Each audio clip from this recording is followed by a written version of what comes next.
Alright, so I'm on the street, well, I'm on the sidewalk actually, on my bicycle, my e-bike, and you're probably wondering what in the hell that is.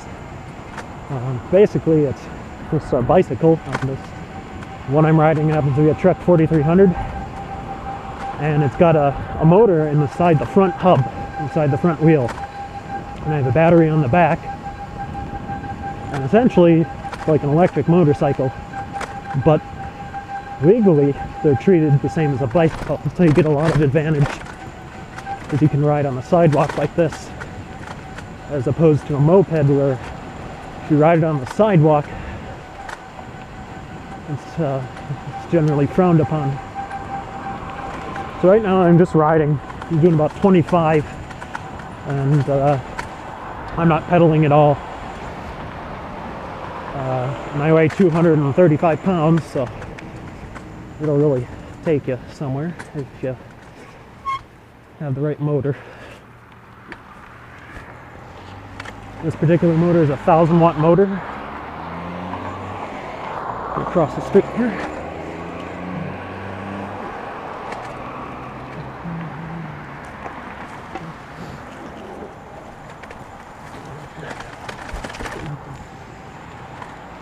And this motor is a 48-volt, 1,000-watt motor. And as I said, that'll take me to about 25 at 235 pounds, plus it's a pretty heavy bike as well.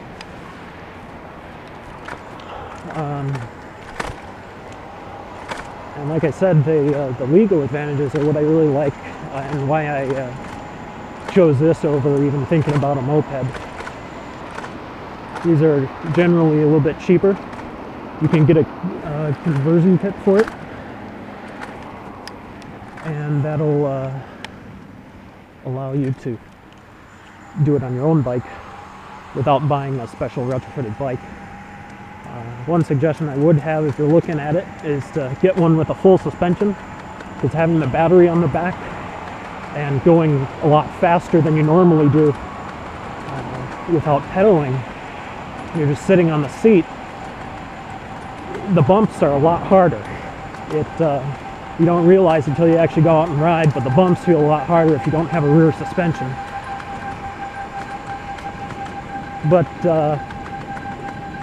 I ride in Eau Claire, Wisconsin, and here in Eau Claire there is a law that says you can ride on the sidewalk on a bicycle, and federal law states that this is a bicycle. The only federal law for e-bikes is if you're going to mass produce them, you cannot put a motor on it more than, I believe, 750 watts. And this obviously is over that, but it is a home-built kit. It's not bought as a production bike, so it is completely illegal under the federal law. And then federal law says that the states make up their own regulations as far as it goes. There's a lot of states that won't let them go over 20 miles per hour or be over 500 watts in some states. But Wisconsin says nothing about e-bikes, and the federal law says that they are treated the same as bicycles, and as long as it's not a production bicycle, free to do whatever you want. So I could put, you know, 2 5,000-watt motors on here if I really wanted to, and I could be fine with that as long as I do it myself. In a way, it doesn't make sense, but I suppose it made sense to someone. And you just have to follow all the laws of a bicycle, and particularly in Wisconsin, as well as the city, Eau Claire, that I'm riding in.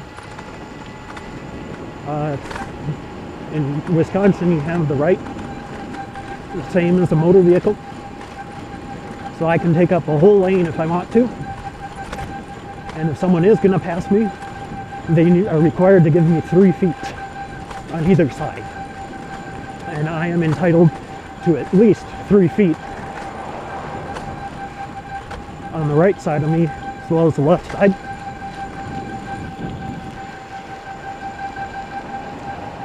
And 3 feet is generally enough to give you clearance for most doors, so you don't run into any. That ruins your day pretty fast.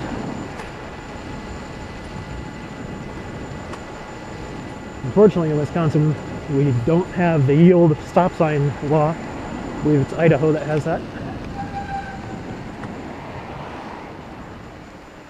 So legally, I have to come to a full stop.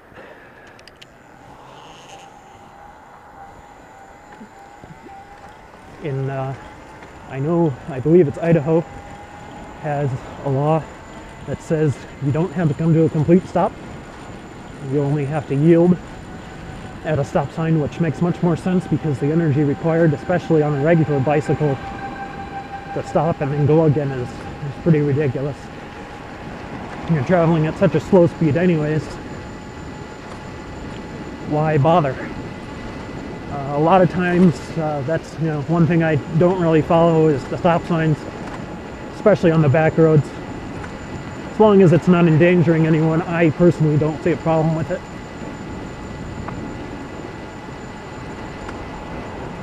Other than that, the U.S. law states that you have to at least be able to ride on the road, but that the towns can pass an ordinance that says you can ride on the sidewalk, and Eau Claire is one of those towns, cities that allows that, except for a few specific areas downtown, which makes sense because they're very congested with pedestrians and shops and people coming in and out, and biking there really wouldn't be practical in the first place. So I don't usually bike over there, so I don't really have to worry about it.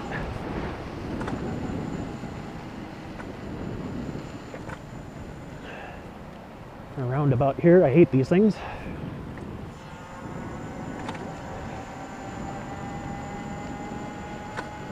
Not really a fan of them.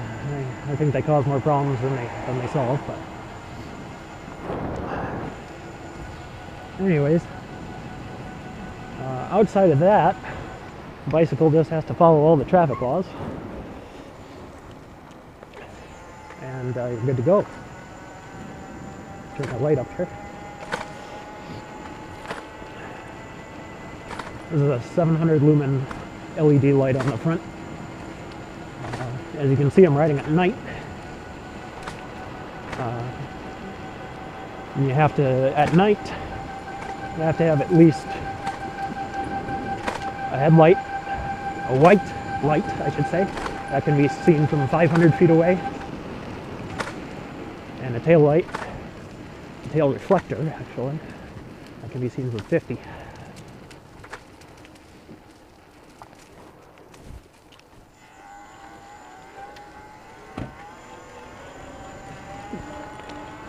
And then you're supposed to use hand signals. That's another thing I don't do. And you probably think, why not? It's really easy, but around here there's so much room. It doesn't really matter. The cars are passing you anyways because it's a pretty hefty speed limit for a bicycle. You can do it, but right now I'm doing just about the speed limit. But nobody does the speed limit around here, so that kind of takes that out of the picture.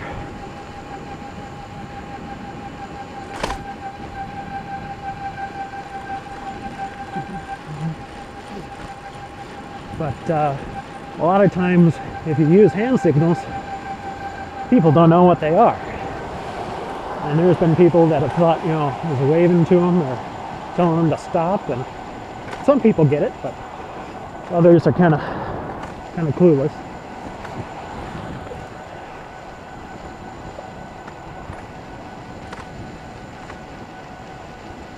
And then, but like I said before, the stop sign law doesn't apply here.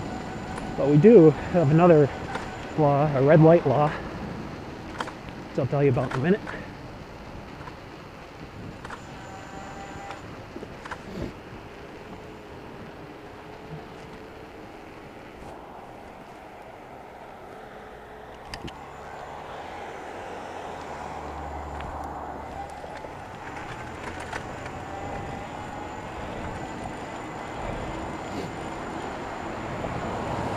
And with the red light law, if I'm on a bicycle and I come up to a red light and I wait 45 seconds, I can then legally treat the light as a stop sign. Yield to oncoming traffic and go when it's clear. Which is nice because most of the stoplights up here are not timed. And they aren't timed because there's not enough, traffic constantly. So they have a sensor in the ground, and bicycles a lot of times don't have enough mass to trigger the magnetic sensor in the ground.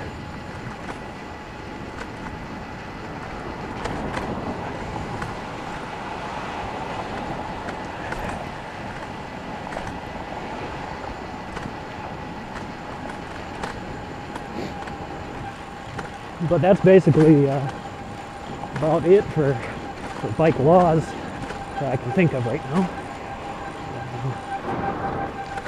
There's all sorts of, unique little things, but I really do enjoy this because I can go on all the bike paths and the roads and be perfectly legal. It's a real cheap way to get around once you make the initial investment. Got to plug it in for a few hours every time you ride it. I've got a pretty slow charge on this one, so it takes a better part of the day. Usually if I get up early I can get 2 rides in a day, but it all kind of depends on how much of the battery I use.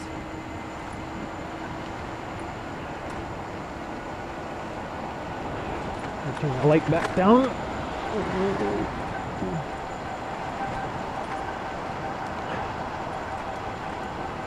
I get a lot of, I wouldn't say a lot, but some people ask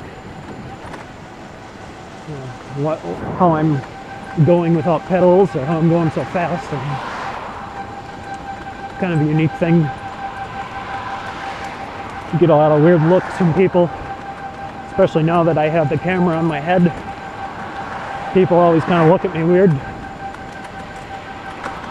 And now to top it off, I talk to myself. So.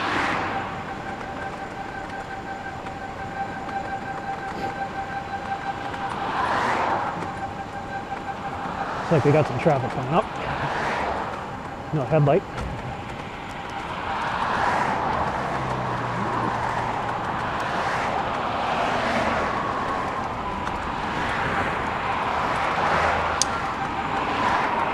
Okay.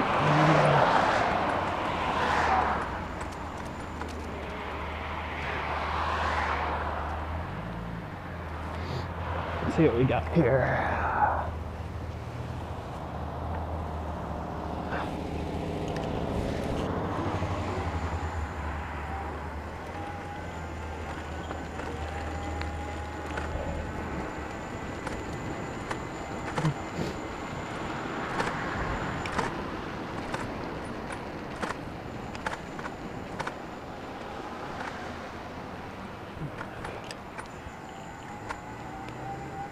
And again, this requires no additional licensing other than what you would have to ride a bicycle, which in this particular neck of the woods is nothing.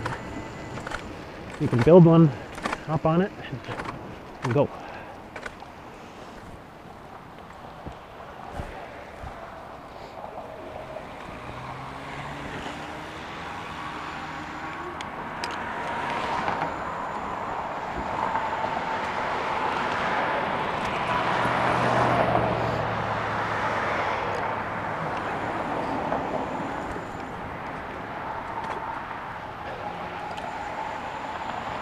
I just thought of something as I was crossing that crosswalk, and that pickup truck did not stop when I was about to enter the crosswalk, which nobody ever does.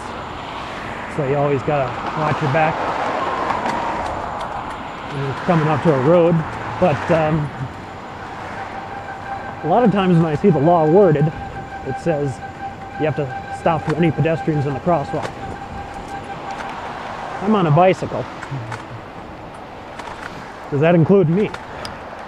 So if I cross on the crosswalk and someone hits me, besides ruining my day, you know, who would be legally at fault? I'm not sure if anybody really knows. I'd assume it would be, you know, at least partly their fault because I was in a crosswalk. And bicycles are allowed on the sidewalk, so I was not doing anything illegal, so to say. But, interesting question.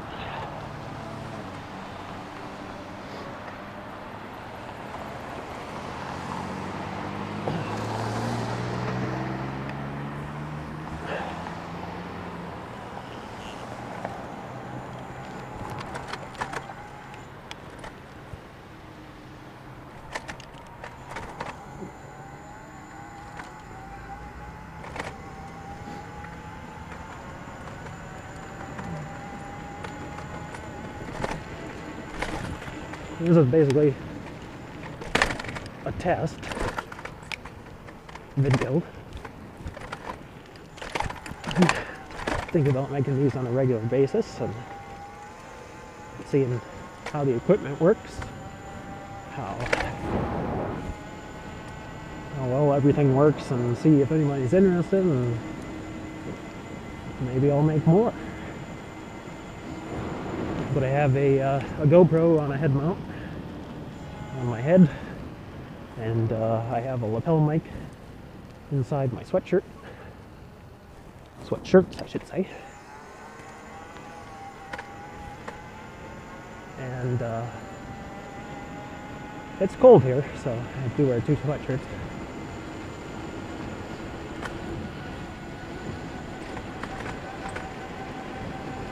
I'm also just kind of interested in just riding the e-bike, and that's really why I'm doing this. But I thought making videos would be kind of an interesting thing too. I don't know how much wind noise is coming through either, so I'll have to figure that out.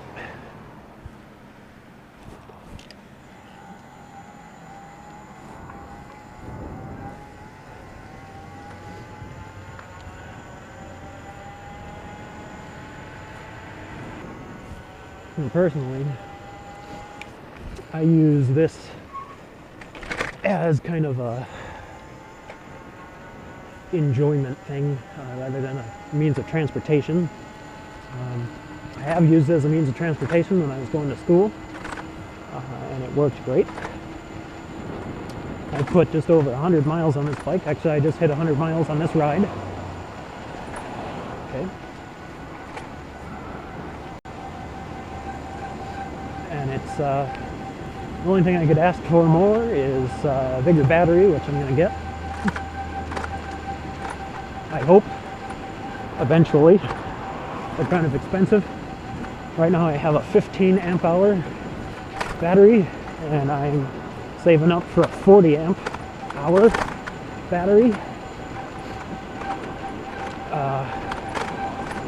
So this gets me about maybe 10 miles not pedaling. And pedaling you can get further depending on how hard you work.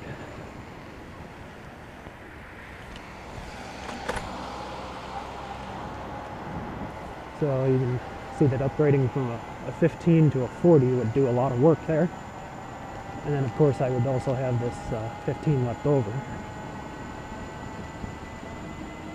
to use as a spare.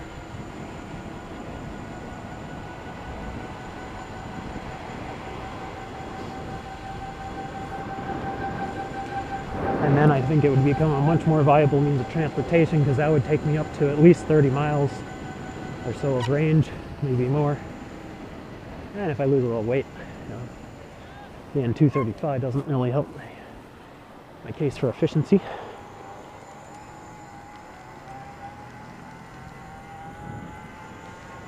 So yeah, that's all I can think of right now. So I will hope to make videos soon. Subscribe and like and whatever YouTube does these days, and it'll be nice.